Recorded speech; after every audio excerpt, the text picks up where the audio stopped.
If you haven't watched part 1 of this Idaho student murder case, you should go watch that first. Now that we've established how Bryan Kohberger is the most likely suspect in this horrific crime against the 4 Idaho University students, we need to talk about him as a person. From the last video, we know that Bryan Kohberger was bullied by mostly girls in middle school, and possibly in high school as well. Bryan reportedly left love notes in popular girls' lockers. The girls would make fun of Bryan, and sources claimed that the popular girls, quote, tortured him. The person didn't elaborate further, but another source claimed that the girls would throw empty bottles at Bryan, certainly not very nice. And it's possible they may have done worse things. Later on, Bryan got into boxing, and lost a lot of weight in the summer before his senior year of high school began, and became a bully himself. Here is what one of Bryan's former classmates had to say about the Idaho student murders. It's interesting to me that the girls he's accused of killing were nice looking, and seemingly popular, much like the ones that made fun of him throughout his childhood. This is an important detail. Just wait. Originally, it was thought that the killer of the 4 Idaho students was overcome by bloodlust, that he went in and picked out his victims at random, and that the girls were just unlucky that they were there at the wrong time. But, after details emerged of how one victim, Kaylee Goncalves, sustained a much heavier injury compared to the other 3 victims, theories began circulating that the killer knew Kaylee. In cases where there is an overkill, the perpetrator usually knew the victim personally, and was upset enough to keep going, long after the victim stopped struggling. If it was a targeted attack, it would seem that something has set off the killer. What we want to know is, whether Bryan was born with killer instincts, or whether something else prompted him to carry out the deed. For that, we have to look into Bryan's past. Luckily, we have just the thing to give us insights into Bryan's mind when he was younger. For those who don't know, Tapa Talk is a place where users find communities to participate in. Users can post and comment under posts. At least that's how Tapa Talk mainly worked at one point. Some people have found an account that they believe belonged to Bryan Kohberger. Most of the posts were made in 2011, when Bryan was 16 years old. There are some other posts made by the account at different times as well. The profile picture does resemble a younger Bryan Kohberger. And other details will also point to this being Bryan as well. Bryan was an active member of a community, called Visual Snow, when he was between 15 to 17 years old. In his posts, a teenage Bryan described what it was like having visual snow, as well as other things. We'll get into that. But let's talk about visual snow syndrome first. This is what visual snow looks like. And this is what normal vision looks like. If you are normal, your vision would resemble the one on the right, and if you have visual snow, your vision would resemble the one on the left. Visual snow is a condition in which the sufferer sees the world through what look like a TV static field of vision. The sufferer may also see flashes of light, color swirls, or even see stuff that isn't there anymore. For instance, the sufferer may see a glass of coffee in the morning, but a bit later, they would still see the glass of coffee there, when it has been removed from the table. Bryan claimed that the visual snow was like a demon mocking him, making him crazy. Not in those exact words, but that's the brief version. There are other accounts of people suffering from visual snow in the forum, and it seems like other people take it a lot better than Bryan. It's important to note that not everyone with visual snow thinks it is a demon mocking them. Doctors are unable to figure out what's wrong with those suffering from visual snow syndrome. We don't know if it is a neurological disorder, an eye disorder, or a psychological disorder that has a physical impact. However, there is a recent study published in July 2021 that points to the possibility of visual snow having a psychological origin. The study concluded that those with psychiatric symptoms are more likely to suffer from visual snow syndrome. So, VSS could be caused by pre-existing psychological illnesses. But it could also point to the possibility of psychological illnesses being caused by visual snow. Those with visual snow syndrome have a much harder time in life. Many reported a lower quality of life due to visual snow syndrome. This doesn't mean that Bryan should be excused from what he did. Having visual snow syndrome does not mean one should go around killing people because they are distressed. Moving on. Here is what else a teenage Bryan revealed in the forum. I've picked out the most notable parts. I feel like an organic sack of meat with no self-worth, as I am starting to view everyone as this. This is a dangerous thought. When one sees other people as a sack of meat, there is no telling what one would do to a sack of meat. As my family group hugs and celebrates, I am stuck in this void of nothing, Feeling completely no emotion. I feel dirty. Like there is dirt inside my head, my mind. I am always dizzy and confused. As I hug my family, I look into their faces. I see nothing. It is like I'm looking at a video game, but less. Now I look in the mirror and see this sickly, tired, useless, and stupid man in the mirror. He is a complete disgrace. He doesn't even deserve to live. It does seem like Bryan felt distant from everything and everyone. He had trouble connecting with anybody, even his family. He also had an extremely low approval of himself. The dizziness and confusion he felt may have been partly attributed to his heroin addiction. He later got cleaned in 2017. I am stuck in the depth of my mind, where I have to constantly battle my demons. Am I here or am I fake? All of these regrets I predict for my future self. This phrase is telling. Was Bryan predicting that he may do something he would regret? What kind of things? I would wander alone at 2 a.m. Everything was so generic, nowhere felt like home. I saw things that aren't there, a different reality. I feel eerie and alone. I died during those nights. I feel like a criminal, but where was my record? I fall asleep but I wake up quickly to bloody screams. Is any of this here? Am I brain damaged? No? Then why am I like this? I have these thoughts in my head. I search for someone to relate to me. Everyone looks down upon me. No one can relate. Those words were very revealing of what a teenage Bryan went through. I'm not a psychologist, but it appears that Bryan was suffering from some kind of mental disorder. Bryan's teenage years were isolating, confusing, depressing, and scary. It's sad that he didn't seek the help he deserved. It's also sad that none of his parents saw what was going on. It should also be noted that at around this time, Bryan took up a vegan lifestyle. A vegan lifestyle is said to help with visual snow syndrome. Bryan was quite OCD about it, as he demanded his family to buy new pots and pans to cook his meals. Although it may have been weird to his family, it was not a negotiation for Bryan. He knew there was something wrong with him, and it does seem that he wanted to make a change. Maybe he thought asking for help was not an option, so he had to take the corrective measures himself. At this point of Bryan's life, he has been having visual snow syndrome for about 2 years. He was at his new low. It's only when he took up boxing, started a cleaner eating habit, that he started to see some improvement. Bryan was not entirely cold and heartless at this point, because he expressed some remorse. Take a listen to what Bryan wrote. I think about my father, what a good man he is, how I treat him like dirt because I have this condition, and I can't take it. Bryan has expressed some remorse here. He did feel something. He felt bad that he treated his father terribly, even though he was a good man. It is a sign that he had at least some empathy and some emotions. However, that brief sign of empathy happened a long time ago, to teenage Bryan. Of course, by then, he was already starting to see humans as literal sacks of meat. What we really want to understand is, whether being rejected by girls, and bullied by girls, had an impact on Bryan's mental health, and on him having a lack of emotion or empathy today. From what we can see, we do see a gradual increase in Bryan's feeling of disconnect towards other people. He went from a boy who wrote love letters to girls, a boy who innocently expressed his love to girls in words, to a teenager who felt that the world was like that of video games, devoid of reality, and the people as literal sacks of meats. Finally, Bryan was pushed to the breaking point and he carried out the unthinkable as an adult. Bryan may have felt dismayed at never getting the girls that he wanted. He always went for the popular girls. It would be a bit different if he had gone for every girl and they all rejected him. But if you look at all the accounts of girls who Bryan had tried to get close to, they were all beautiful and popular.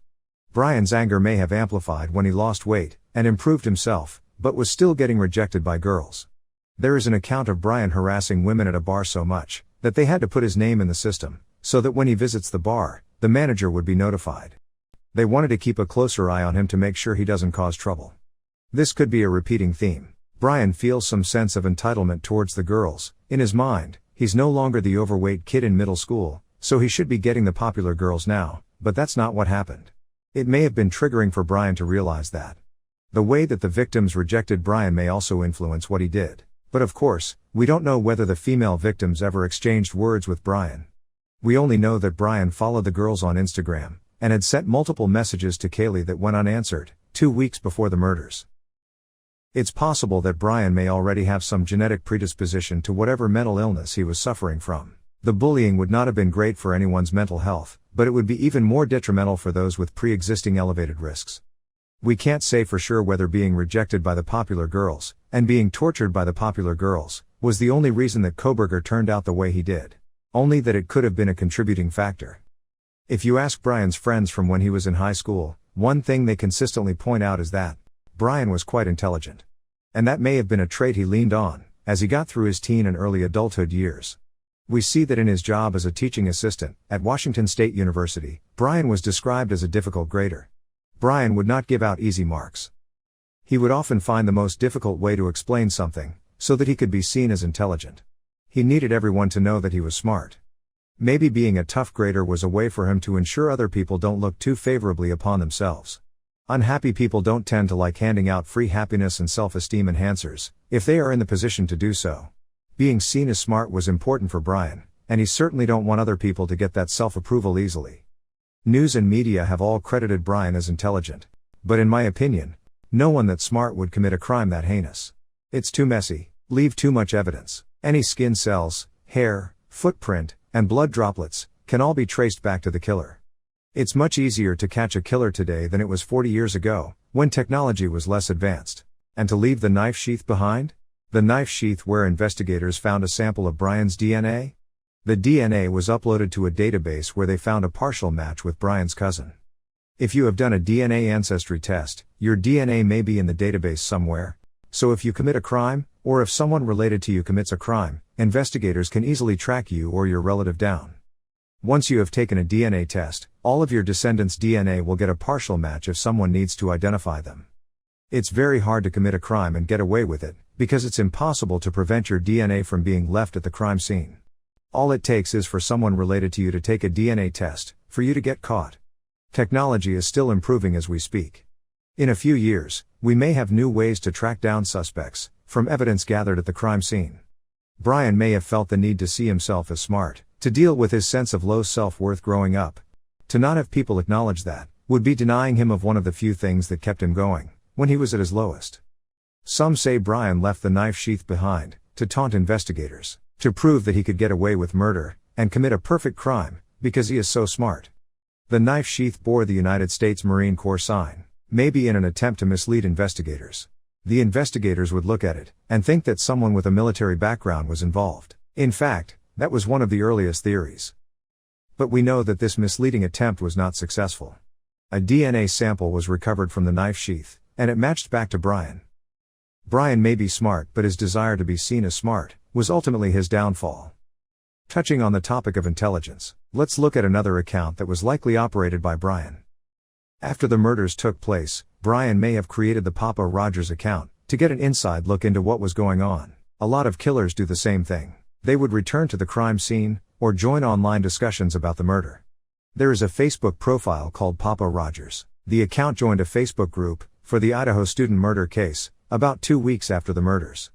A lot of things about this Papa Rogers account raised a few eyebrows. Take a look at this. Papa Rogers made a post, asking how long do you think the killer was in the house. When someone asked Papa Rogers how long he thinks the killer was in the house, Papa Rogers replied, 15 minutes. No further explanations. Just 15 minutes. As if the person knew the correct answer, and there's only that answer. If you have watched part 1 of this video, you'd know that a white Elantra car was spotted parked 1 minute's walk away from the crime scene, at 4:04 a.m. It would take about 1 to 2 minutes to enter the house, via the sliding glass door on the second floor. At 4:17 a.m., the neighbor's security system picked up sounds of whimpering, dog barking, and a loud thud.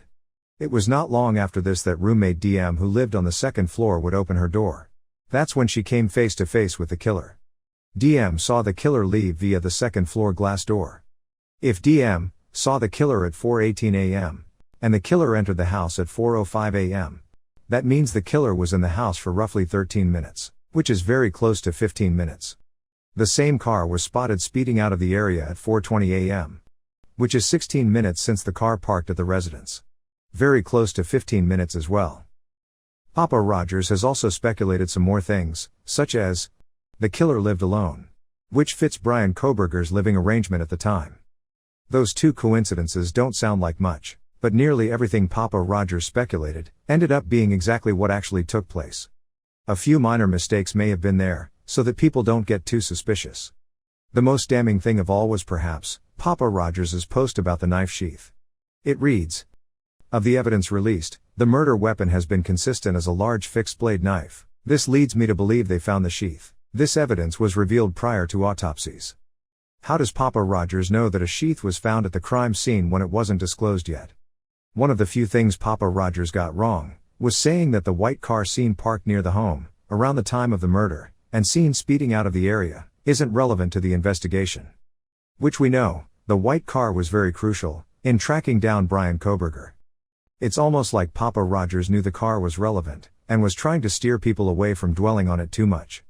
Someone else made a comment on the potential motives. Under the comment, Papa Rogers responded with, "Excellent."